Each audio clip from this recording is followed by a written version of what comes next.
भारत का इतिहास वीरता और पराक्रम की अनगिनत कहानियों से भरा पड़ा है, लेकिन इन कहानियों में कुछ नाम ऐसे हैं जो समय की धूल में दबे नहीं बल्कि आज भी गूंजते हैं। इन्हीं में से एक नाम सम्राट पृथ्वीराज चौहान का है। अजमेर और दिल्ली को अपनी राजधानी बनाकर इस युवा सम्राट ने भारत की राजनीति में ऐसी धाक जमाई थी कि उनका नाम सुनते ही दुश्मनों के दिल कांप उठते थे। पृथ्वीराज सिर्फ तलवार और भाले के धनी नहीं थे, बल्कि ज्ञान और विद्या में भी माहिर थे। उन्हें कई भाषाओं का ज्ञान था, गणित और दर्शन की समझ थी और उनकी सबसे बड़ी कला शब्द भेदी बाण चलाने की थी। यानी बिना देखे वो सिर्फ आवाज सुनकर लक्ष्य को भेद देते थे। उनके शौर्य की कहानियां इतनी मशहूर थी कि पड़ोसी राज्यों की राजकुमारियां भी उनके नाम पर मोहित हो जाती थी। लेकिन इतिहास सिर्फ वीरता की गाथा नहीं होता, उसमें राजनीति, राइवलरी और धोखे का खेल भी चलता है। पृथ्वीराज की कहानी में भी यही सब था। एक तरफ उनकी दुश्मनी कन्नौज के राजा जयचंद से थी, जिसकी बेटी संयोगिता से जुड़ी प्रेम कथा आज भी लोक कथाओं में अमर है। दूसरी तरफ पश्चिम से मोहम्मद गौरी नाम का एक नया खतरा उठ रहा था, जो सिर्फ लूटपाट नहीं बल्कि भारत में परमानेंट राज करना चाहता था। साल 1191 में तराइन की धरती पर जब पृथ्वीराज चौहान और मोहम्मद गौरी की सेनाएं आमने सामने आई तो इतिहास ने करवट ली। इस युद्ध में पृथ्वीराज ने अपनी रणनीति और ताकत से गौरी को धूल चटा दी। कहा जाता है कि पृथ्वीराज चौहान ने मोहम्मद गौरी को 16-17 बार हराया था और हर बार उसे माफ कर जिंदा छोड़ दिया था। लेकिन उनकी यही उदारता उनके और भारत के लिए आगे चलकर आत्मघाती साबित हुई। आइए जानते हैं सम्राट पृथ्वीराज चौहान की पूरी कहानी, जिनकी वीरता आज भी भारत की मिट्टी में गूंजती है। चौहान वंश की जड़ें जयपुर के पास सांबर और आमेर से जुड़ी हुई थी। इसी वंश के राजा अजयराज ने अजमेर शहर की नींव रखी थी, जो आगे चलकर चौहान वंश की शक्ति का केंद्र बना। चौहान डायनेस्टी की स्थापना 6th सेंचुरी में वासुदेव चौहान ने की थी। इसी वंश में आगे चलकर 11th सेंचुरी में सोमेश्वर चौहान नाम के एक पराक्रमी राजा हुए। सोमेश्वर ने अपने जीवन काल में कई युद्ध लड़े और अपने एम्पायर का एक्सपेंशन किया। माना जाता है कि जब राठौड़ की आर्मी ने दिल्ली के राजा अनंगपाल तोमर पर अटैक किया था तो अजमेर के राजा सोमेश्वर चौहान ने राजा अनंगपाल तोमर का सपोर्ट किया। उनकी मदद से अनंगपाल तोमर इस युद्ध को जीत गए, जिसके बाद दोनों के बीच गहरी दोस्ती हो गई। ये दोस्ती आगे चलकर रिश्तेदारी में बदल गई जब राजा अनंगपाल ने अपनी बेटी कर्पूरी देवी की शादी सोमेश्वर चौहान से कर दी। अनंगपाल तोमर की दूसरी बेटी रूप सुंदरी की शादी कन्नौज के राजा विजयपाल से हुई, जिन्हें बाद में एक बेटा हुआ जिसका नाम जयचंद रखा गया। 1166 में सोमेश्वर चौहान और कर्पूरी देवी के घर भी एक बालक का जन्म हुआ। उस बच्चे के जन्म को चौहान वंश के लिए एक शुभ संकेत माना गया और एस्ट्रोलॉजर्स ने भविष्यवाणी की कि ये लड़का बड़ा होकर एक ग्रेट रूलर बनेगा और पृथ्वी के बड़े हिस्से पर राज करेगा। इसी भविष्यवाणी को ध्यान में रखते हुए उस बच्चे का नाम पृथ्वीराज रखा गया। पृथ्वीराज के जन्म से पहले भी इस वंश में पृथ्वीराज नाम से 2 राजा हो चुके थे, इसलिए ये वास्तव में पृथ्वीराज 3 थे। उन्हें राय पिथोरा नाम से भी जाना गया। पृथ्वीराज का बचपन किसी साधारण राजकुमार की तरह नहीं था। कहते हैं कि पूत के पांव पालने में ही दिख जाते हैं। ठीक उसी तरह बचपन से ही उनकी असाधारण प्रतिभा झलकने लगी थी। पृथ्वीराज चौहान को बहुत सारी लैंग्वेजेस की डीप नॉलेज थी और वो history, mathematics, medicine, military, science और फिलॉसफी जैसे सब्जेक्ट्स में भी प्रोफिशिएंट थे। उनकी सबसे खास कला शब्द भेदी बाण चलाना थी। इसमें वो अपनी आंखें बंद करके केवल आवाज सुनकर लक्ष्य को भेद सकते थे। तीर चलाने में उन्हें इतनी महारत हासिल थी कि बड़े बड़े योद्धा भी उनका मुकाबला नहीं कर पाते थे। सिर्फ तीर चलाने में ही नहीं बल्कि तलवार और भाला चलाने में भी वो माहिर थे। उनकी ताकत और निडरता का एक उदाहरण युवावस्था की एक घटना में मिलता है। कहते हैं कि युवावस्था में एक बार वो अपने दोस्तों के साथ जंगल में शिकार पर गए थे। इसी दौरान एक खूंखार शेर ने उन पर अटैक कर दिया। शेर को देखकर उनके साथी घबरा गए और पीछे हट गए, लेकिन युवा पृथ्वीराज निडरता से वही खड़े रहे। उनके पास कोई हथियार भी नहीं था। जैसे ही शेर उन पर झपटा, पृथ्वीराज ने बिजली की तेजी से उसकी गर्दन पकड़ ली और पूरी ताकत से उसके जबड़े को दोनों तरफ से खींच दिया। उनकी अपार शक्ति के आगे शेर टिक नहीं पाया और उसका जबड़ा टूट गया और शेर वहीं पर ढेर हो गया। ये घटना सिर्फ एक शिकार की नहीं थी, बल्कि इस बात का प्रमाण थी कि पृथ्वीराज चौहान बचपन से ही फियरलेस, पावरफुल और क्लेवर थे। लेकिन किस्मत का इम्तिहान जल्दी ही आना था। जब वो सिर्फ 11 साल के थे तभी उनके पिता का निधन हो गया। अचानक पूरे राज्य की जिम्मेदारी युवा पृथ्वीराज के कंधों पर आ गई और सोमेश्वर चौहान के उत्तराधिकारी के रूप में उन्हें अजमेर का राज सिंहासन संभालना पड़ा। ये बहुत नाजुक समय था क्योंकि उनकी कम उम्र का फायदा उठाकर उनके अपने फ्यूडिटरीज और सरदारों ने विद्रोह करना शुरू कर दिया और किंगडम के हिस्सों को हड़पने की कोशिश करने लगे। इस संकट की घड़ी में उनकी मां रानी कर्पूरी देवी ने राज सत्ता की बागडोर संभाली। रीजेंट के रूप में उन्होंने कंदबवासा जैसे ट्रस्टवर्दी मिनिस्टर्स की मदद से राज्य को स्टेबिलिटी दी। हालांकि हमीर महाकाव्य के अनुसार ऐसा माना जाता है कि पृथ्वीराज चौहान के पिता सोमेश्वर चौहान की मृत्यु उस समय नहीं हुई थी, बल्कि उन्होंने खुद सिंहासन अपने बेटे पृथ्वीराज को सौंप दिया था और खुद संन्यास लेकर जंगलों में चले गए थे। इसके बाद अपनी मां रानी कर्पूरी देवी की देखरेख में युवा पृथ्वीराज ने शासन की बारीकियों को सीखा। वो जल्द ही गवर्नेंस में इतने माहिर हो गए कि दरबार के लोग और राज्य की जनता उनकी तारीफ करते नहीं थकती थी। लेकिन मां के आंचल में बैठकर राज्य नहीं चल सकता था, इसलिए जिस उम्र में बच्चे खेलने में व्यस्त रहते हैं उस उम्र में उन्होंने पूरे राज्य का भार अपने कंधों पर उठा लिया। साल 1180 में सिर्फ 14 साल की उम्र में उन्होंने पूरी तरह से सत्ता अपने हाथों में ले ली और एक इंडिपेंडेंट रूलर के रूप में राज करने लगे। यहीं से शुरू हुई इस वीर योद्धा की यात्रा, जिसका नाम आगे चलकर दिल्ली के तख्त से लेकर तराइन के मैदान तक गूंजने वाला था। पृथ्वीराज के सत्ता संभालते समय ये साफ हो गया था कि उनके सामने सबसे बड़ी चुनौती बाहरी इन्वेडर्स नहीं बल्कि उनके अपने ही लोग थे। उनके सगे संबंधी उनकी कम उम्र का फायदा उठाकर विद्रोह कर रहे थे और राज्य के हिस्सों को हड़पने की कोशिश कर रहे थे। ये घटना बताती है कि 12th सेंचुरी में भारत का फ्यूडल सिस्टम कितना कमजोर और अनस्टेबल था। जब कोई स्ट्रॉन्ग सेंट्रल रूलर नहीं होता था तो लोकल सरदारों की लॉयल्टी राज्य के बजाय अपने पर्सनल इंटरेस्ट की तरफ मुड़ जाती थी। राज्याभिषेक के करीब 3 साल बाद युवा पृथ्वीराज चौहान ने अपनी माता रानी कर्पूरी देवी के संरक्षण से बाहर निकलकर एक पावरफुल एम्परर के रूप में अपनी पहचान बनानी शुरू की। उनका पहला और सबसे जरूरी काम नागार्जुन के विद्रोह को कुचलना था। नागार्जुन पृथ्वीराज के चाचा विग्रहराज IV का बेटा था। उसने पृथ्वीराज की कम उम्र का फायदा उठाते हुए सिंहासन पर अपना दावा पेश कर दिया और गुड़पुरा, जो आज गुरुग्राम के नाम से जाना जाता है, उसका किला हथिया लिया। ये केवल एक विद्रोह नहीं बल्कि चौहान राजवंश के भीतर पावर को लेकर सीधा संघर्ष था।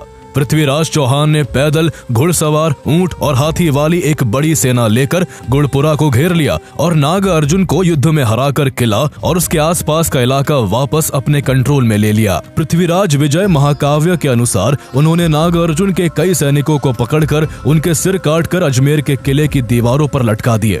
हालांकि नागार्जुन बचकर भाग निकला, लेकिन ये जीत पृथ्वीराज की सत्ता को चुनौती देने वालों के लिए एक कड़ी चेतावनी थी कि भले ही राजा कम उम्र का हो, उसकी सत्ता को चुनौती देना आत्मघाती होगा। इस सफलता के बाद पृथ्वीराज ने केवल अपने राज्य की प्रोटेक्शन ही नहीं की बल्कि एक ग्रेट एम्पायर का एक्सपेंशन करना भी शुरू कर दिया। इसके बाद 1182 में पृथ्वीराज चौहान ने भदानकास के विद्रोह को खत्म किया, जिनकी टेरिटरी आज के हरियाणा के भिवानी, रेवाड़ी और राजस्थान के अलवर तक फैली हुई थी। भदानकास के खिलाफ ये जीत उनके लिए इसलिए भी इम्पोर्टेंट थी क्योंकि भदानकास की टेरिटरी दिल्ली के रास्ते में पड़ती थी। दिल्ली को चूंकि लगभग 1150 से 1164 के दौरान पृथ्वीराज चौहान के चाचा विग्रहराज IV ने जीत लिया था, इसलिए जब पृथ्वीराज चौहान ने गद्दी संभाली थी तब दिल्ली पहले से ही उनके साम्राज्य का हिस्सा थी। दिल्ली एक बहुत बड़ा ट्रेड और स्ट्रेटेजी सेंटर था और इसलिए इस जीत के बाद पृथ्वीराज ने दिल्ली को अपनी दूसरी राजधानी बना लिया, जिसके बाद नॉर्थ इंडिया में उनकी पोजीशन और भी मजबूत हो गई। उन्होंने दिल्ली में किला राय पिथौरा भी बनवाया, जो उनकी इस कैपिटल के लिए काफी इंपॉर्टेंट जगह बनी। इन शुरुआती विक्ट्रीज के बाद पृथ्वीराज चौहान की सेना ने कई दिशाओं में विजय अभियान चलाए। उनका साम्राज्य तेजी से फैला और जल्द ही इसमें राजस्थान के ज्यादातर हिस्से, वेस्टर्न उत्तर प्रदेश, नदर्न मध्य प्रदेश और सदर्न पंजाब शामिल हो गए। इस विशाल साम्राज्य ने उनकी प्रतिष्ठा को दूर दूर तक फैला दिया और उन्हें उस समय का सबसे शक्तिशाली भारतीय शासक बना दिया। उनके मिलिट्री कैंपेन्स में सबसे मशहूर और खून खराबे वाला युद्ध 1182 में चंदेल राजा परमर्दी देव के खिलाफ महोबा में लड़ा गया। इसकी वजह यह थी कि चंदेल सैनिकों ने पृथ्वीराज की सेना के कुछ घायल और थके हुए सैनिकों पर हमला कर दिया था, क्योंकि वो बिना परमिशन के उनके एरिया में ठहर गए थे। इस घटना से नाराज होकर पृथ्वीराज ने महोबा पर एक विशाल सेना के साथ अटैक कर दिया। ये युद्ध भारतीय लोक कथाओं और इतिहास में चंदेल के दो महान सेनापति आल्हा और उदल की अद्भुत वीरता के लिए अमर हो गया। दोनों भाइयों ने अपनी मातृभूमि की रक्षा के लिए चौहानों की सेना को कड़ी टक्कर दी और अपार साहस का प्रदर्शन किया। कहते हैं कि इस युद्ध में उदल की मौत हो गई थी, जिससे गुस्साए आल्हा ने पूरी ताकत के साथ पृथ्वीराज की सेना पर भयंकर हमला कर दिया।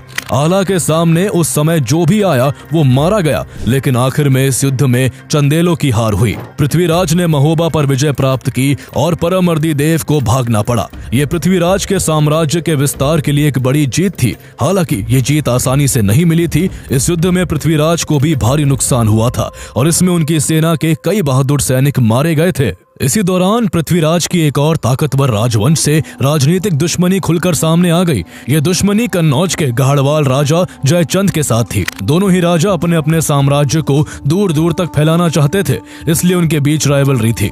हालांकि ऐसा भी माना जाता है कि जयचंद दिल्ली की गद्दी पर अपना अधिकार मानते थे, क्योंकि दिल्ली पर कभी जयचंद के नाना अनंगपाल तोमर का राज था, जिसे चौहानों ने छीन लिया था। इस वजह से दोनों राजवंशों के बीच पावर एंड सुप्रीमेसी को लेकर कई सालों से दुश्मनी चली आ रही थी। यहाँ तक कि जयचंद ने महोबा की लड़ाई में पृथ्वीराज चौहान के खिलाफ चंदेल राजा की मदद भी की थी। पृथ्वीराज रासो के अनुसार ये टकराव तब और पर्सनल हो गया जब कहानी में जयचंद की बेटी संयोगिता की एंट्री हुई। कहते हैं कि संयोगिता पृथ्वीराज की बहादुरी और शौर्य के किस्से सुन सुनकर उनसे प्रेम करने लगी थी और उसने मन बना लिया था कि वो सिर्फ उन्हीं से शादी करेगी। जब ये बात जयचंद तक पहुंची तो वो आग बबूला हो गए। पृथ्वीराज से उनकी पुरानी दुश्मनी थी और वे इस रिश्ते को कभी एक्सेप्ट नहीं कर सकते थे।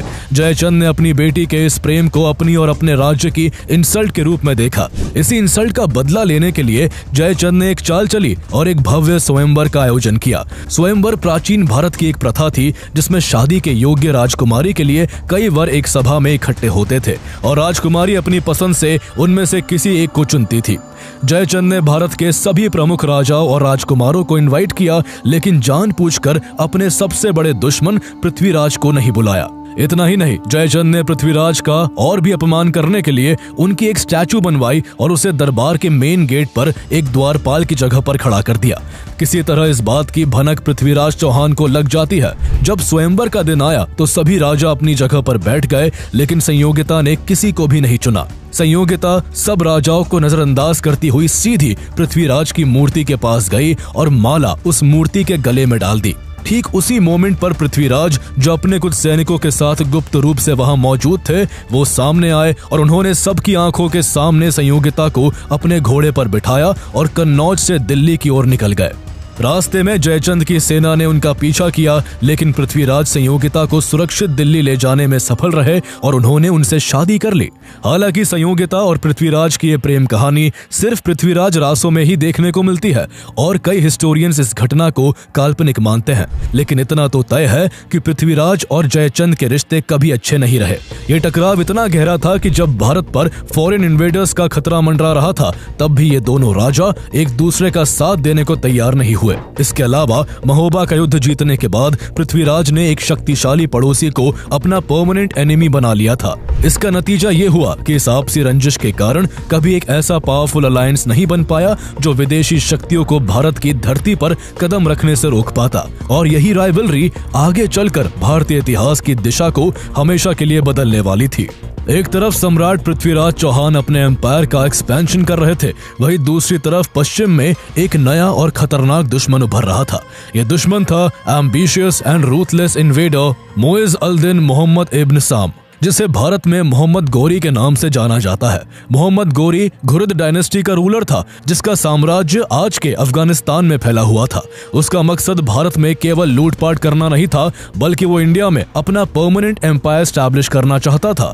इसी ख्वाहिश में गोरी ने 1178 में गुजरात के चालुक्य शासक भीम II के राज्य पर बड़ा हमला कर दिया। लेकिन यहाँ उसे एक पावरफुल रेजिस्टेंस फेस करना पड़ा, जिसका नेतृत्व भीम द्वितीय की मां रानी नायकी देवी कर रही थी। उन्होंने गौरी की सेना को इतनी बुरी तरह से हराया कि वो बैटलफील्ड से जान बचाकर भाग खड़ा हुआ। ये गौरी के लिए एक बड़ी हार थी, जिसने उसे अपनी स्ट्रेटेजी बदलने पर मजबूर कर दिया। उसे समझ आ गया कि दक्षिणी रास्ते से भारत में घुसना बेहद मुश्किल है, इसलिए उसने अपना रास्ता बदला और नॉर्थ पर फोकस किया। उसकी ये नीति काम कर गई और उसने जल्द ही सिंध, पेशावर और सियालकोट पर कब्जा कर लिया और 1186 में लाहौर के शासक खुसरो शाह मलिक को हराकर उसे भी हथिया लिया। इन लगातार विक्ट्रीज के बाद गौरी रुकने वाला नहीं था। अब उसका अगला निशाना चौहान साम्राज्य था। 1191 में उसने अचानक हमला करके तबार हिंद यानी आज के भटिंडा के किले को अपने कब्जे में ले लिया और उसे अपने सेनापति जियाउद्दीन और 1200 घुड़सवारों के हवाले कर दिया। ये एक ऐसा स्टेप था जिसने दो शक्तिशाली साम्राज्यों को सीधे क्लैश के रास्ते पर ला खड़ा किया। मोहम्मद गौरी का भटिंडा पर कब्जा करना पृथ्वीराज के लिए एक सीधी चुनौती थी, जिसे वो इग्नोर नहीं कर सकते थे। इसके रिस्पॉन्स में पृथ्वीराज ने एक विशाल सेना तैयार की और गौरी की ओर मार्च कर दिया। 1191 में हरियाणा के तराइन के मैदान में पृथ्वीराज चौहान और मोहम्मद गौरी की सेनाएं आमने सामने आ जाती है। इस युद्ध में दोनों सेनाओं की अपनी अपनी स्ट्रेंग्थ थी। गौरी की सेना के पास घुड़सवार धनुर्धर थे जो अपनी स्पीड के लिए जाने जाते थे, जबकि पृथ्वीराज चौहान की सेना मुख्य रूप से पैदल सेना थी, लेकिन उनके पास हाथियों की शक्ति थी और उनकी सेना आमने सामने की लड़ाई में बेहद माहिर थी। युद्ध की शुरुआत में मोहम्मद गौरी की सेना ने अपनी सबसे बड़ी ताकत का इस्तेमाल किया। उसके घुड़सवार तीरंदाजों ने पृथ्वीराज चौहान की पैदल सेना पर दूर से ही तीर बरसाने शुरू कर दिए। ये एक ऐसी रणनीति थी जिसमें वो हमला करके तेजी से पीछे हट जाते थे ताकि सीधे मुकाबले से बचा जा सके। इसके उलट राजपूत योद्धा आमने सामने की लड़ाई में विश्वास रखते थे, जहां वो अपनी तलवारों और भालों से दुश्मन का सामना कर सके। पृथ्वीराज चौहान की सेना ने तुरंत दुश्मन के सामने आकर एक स्ट्रॉन्ग एंड डायरेक्ट अटैक करते हुए उसे धूल चटाना शुरू कर दिया। पृथ्वीराज के अचानक हमले ने गौरी की सेना को चौंका दिया। इसके अलावा पृथ्वीराज चौहान की सेना के विशालकाय हाथी भी दुश्मन की सेना पर कहर बनकर टूट पड़े और उनकी पंक्तियां तोड़ डाली, जिससे विरोधी खेमे में भगदड़ मच गई। राजपूत सैनिकों की सामने की जबरदस्त लड़ाई और हाथियों की ताकत ने गौरी के सैनिकों के हौसले पूरी तरह से तोड़ दिए और वो मैदान छोड़कर भागने लगे। युद्ध के बीच अपने सैनिकों को रिकॉग्नाइज करने की कोशिश में मोहम्मद गौरी खुद भी मैदान में उतर आया। उसका सामना राजपूत सेना के कमांडर और दिल्ली के गवर्नर गोविंद राय से हुआ। गौरी ने भाले से उन पर अटैक किया, लेकिन गोविंद राय ने गौरी के भाले को रोक दिया और पलटवार करते हुए गौरी को घायल कर दिया। गौरी लगभग बेहोश होकर गिर पड़ा। किसी तरह उसके एक सोल्जर ने उसे बैटलफील्ड से बाहर निकालकर उसकी जान बचाई। अपने कमांडर को पीछे हटते देख गौरी की सेना का मोराल पूरी तरह टूट गया और बचे कुचे सैनिक भी मैदान छोड़कर भाग गए। पृथ्वीराज की सेना ने वापस तबार हिंद फोर्ट को कैप्चर कर लिया, लेकिन इस जीत के बाद पृथ्वीराज ने एक ऐसी रणनीतिक भूल की जिसकी कीमत आगे चलकर उन्हें और पूरे भारत को चुकानी पड़ी। उन्होंने भागते हुए दुश्मन का पीछा नहीं किया और मोहम्मद गौरी को जीवन दान दे दिया। ऐसा माना जाता है कि सम्राट पृथ्वीराज चौहान ने मोहम्मद गौरी को इसी एक युद्ध में नहीं बल्कि 16-17 बार हराया था और हर बार उसे छोड़ दिया था। ये राजपूतों की वॉर एथिक्स और जेनरोसिटी का प्रतीक था। वो भागते हुए दुश्मन पर वार नहीं करते थे। मॉडर्न हिस्टोरियंस इसे पृथ्वीराज सिंड्रोम कहते हैं, जहां दया दिखाने की आदत दुश्मन को दोबारा ताकतवर बनने का मौका दे देती है, लेकिन यही उदारता बाद में आत्मघाती साबित होने वाली थी। पृथ्वीराज चौहान से बार बार हार मिलने के बाद मोहम्मद गौरी अपमानित होकर वापस गजनी लौट गया था। वहां उसने अपनी फोर्स के उन कैप्टन्स और कमांडर्स को पब्लिकली बेइज्जत किया जिन्होंने युद्ध में कायरता दिखाई थी।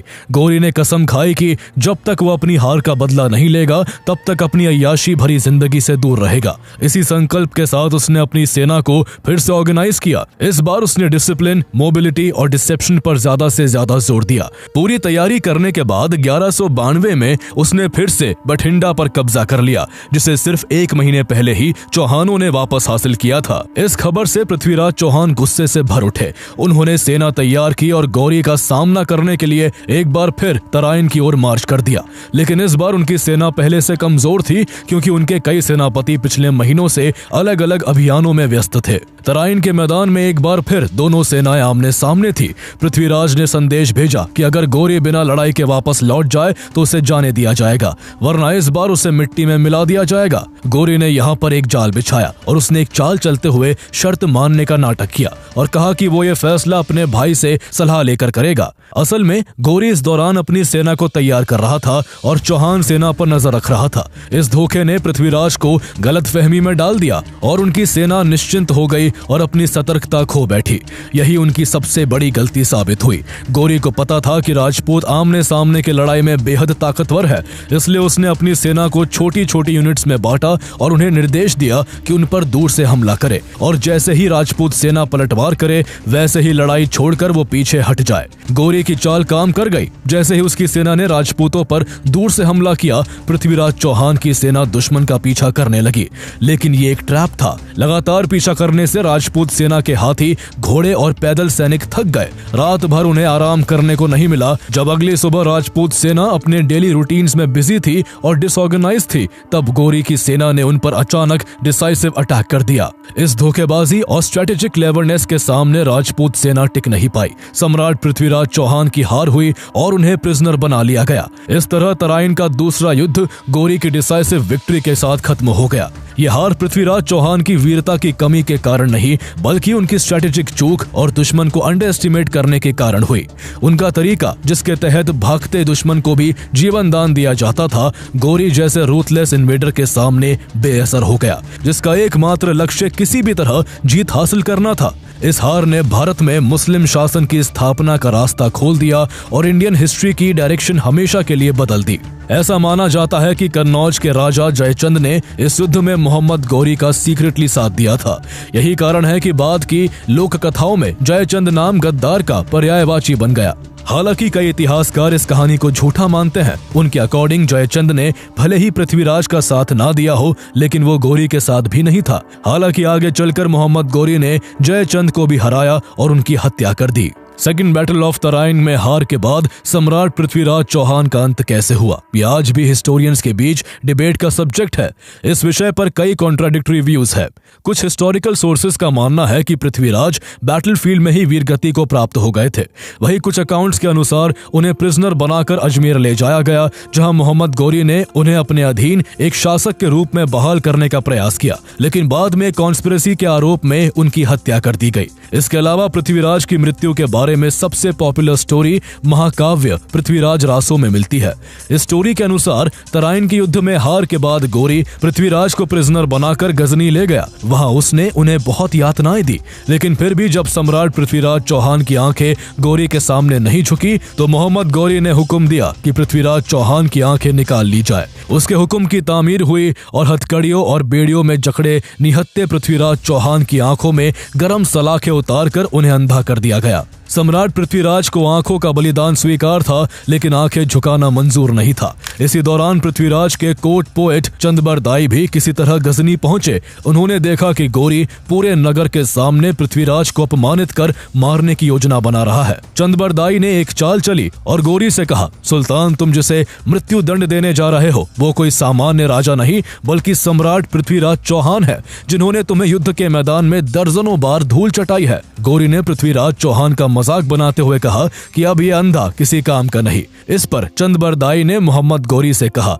कि तुम्हें नहीं पता, हमारे सम्राट शब्द भेदी बाण चलाने की कला में माहिर है। वो सिर्फ आवाज सुनकर लक्ष्य को भेद सकते हैं। गौरी ने इस बात पर भी पृथ्वीराज चौहान का मजाक उड़ाया और कहा कि अगर ऐसा है तो पूरा नगर ये तमाशा देखेगा। इसके बाद एक दिन सभा का आयोजन हुआ और भारी भीड़ जमा हो गई। पृथ्वीराज की बेड़ियां खोल दी गई और उनके हाथ में धनुष बाण थमा दिए गए। गौरी ने चंदबरदाई के सामने एक शर्त रखी थी कि अगर पृथ्वीराज शब्द भेदी बाण नहीं चला पाए तो उनका भी सर कलम कर दिया जाएगा। चंदबरदाई ने मुस्कुराकर जवाब दिया कि ऐसी नौबत नहीं आएगी।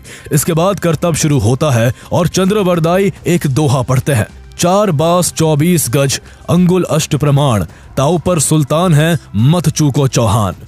इस दोहे से पृथ्वीराज को गौरी की एग्जैक्ट पोजीशन का सटीक अनुमान हो गया, जो एक ऊंची गद्दी पर बैठा हुआ था। उन्होंने अपने धनुष पर तीर साधा और तीर सीधे गौरी के सीने में जा धंसा और वो वही ढेर हो गया। इसके बाद जैसे ही गौरी के सैनिक चंदबरदाई और पृथ्वीराज को मारने के लिए दौड़े, उन्होंने एक दूसरे को खंजर मारकर अपनी जान दे दी, ताकि उनकी मौत पर भी उनका नाम लिखा हो, उनके दुश्मनों का नहीं। ये कहानी पीढ़ियों तक ब्रेवरी और रिवेंज का प्रतीक बनकर सुनाई जाती रही है, लेकिन हिस्टोरिकली इसे सही नहीं माना जाता है। यहाँ तक कि पृथ्वीराज रासो की क्रेडिबिलिटी को लेकर भी काफी सवाल उठते हैं और माना जाता है कि पृथ्वीराज रासो को पृथ्वीराज चौहान के समय से करीब 400 साल बाद 16th सेंचुरी में लिखा गया था। इसके अलावा हिस्टोरिकल एविडेंस के हिसाब से मोहम्मद गौरी की हत्या साल 1206 में हुई थी, जबकि पृथ्वीराज की मृत्यु 1192 में ही हो गई थी। इस कारण बहुत से हिस्टोरियंस पृथ्वीराज चौहान के अंत की इस कहानी को काल्पनिक मानते हैं। पृथ्वीराज की मौत के बाद उनका साम्राज्य, जिसमें अजमेर, दिल्ली, राजस्थान के हिस्से शामिल थे, वो गौरी की सेना के कंट्रोल में आ गए। दिल्ली मोहम्मद गौरी के सेनापति कुतुबुद्दीन ऐबक के कंट्रोल में आई, जिसके नाम पर आज भी दिल्ली में कुतुब मीनार है। इसके अलावा अजमेर में गौरी ने पृथ्वीराज के नाबालिग बेटे गोविंदराज IV को कठपुतली पपेट रूलर बनाया, जो गौरी को टैक्स देता था। पृथ्वीराज के भाई हरिराज ने इसे स्वीकार नहीं किया और गोविंदराज IV को हटाकर अजमेर पर अधिकार कर लिया। इस विद्रोह से क्षेत्र में अस्थिरता बढ़ गई, जिसका लाभ उठाते हुए मोहम्मद गौरी के सेनापति कुतुबुद्दीन ऐबक ने अजमेर पर हमला कर दिया और हरिराज को हरा दिया। इससे रही सही कसर भी पूरी हो गई और जो अजमेर कभी राजपूतों की शान हुआ करता था, वो अब दिल्ली सल्तनत का हिस्सा बन गया। साम्राज्य के अन्य हिस्से जैसे महोबा लोकल डायनेस्टीज में बट गए या उन्हें मोहम्मद गौरी ने जीत लिया। इस तरह पृथ्वीराज चौहान की मृत्यु के बाद भारत में मुस्लिम इन्वेजन काफी बढ़ गया था, जिससे मुस्लिम रूल की नींव पड़ी, जो सदियों तक चला। लेकिन सम्राट पृथ्वीराज चौहान की वीरता, साहस और शौर्य की कहानियां इतिहास में अमर हो गई। उनकी कहानी ने आने वाली पीढ़ियों को प्रेरित किया और उन्हें नेशनल प्राइड का प्रतीक बनाया। उनकी विरासत हमें ये याद दिलाती है कि भले ही युद्ध में हार हो जाए, लेकिन वीरता, सम्मान और साहस की कहानी कभी नहीं मरती।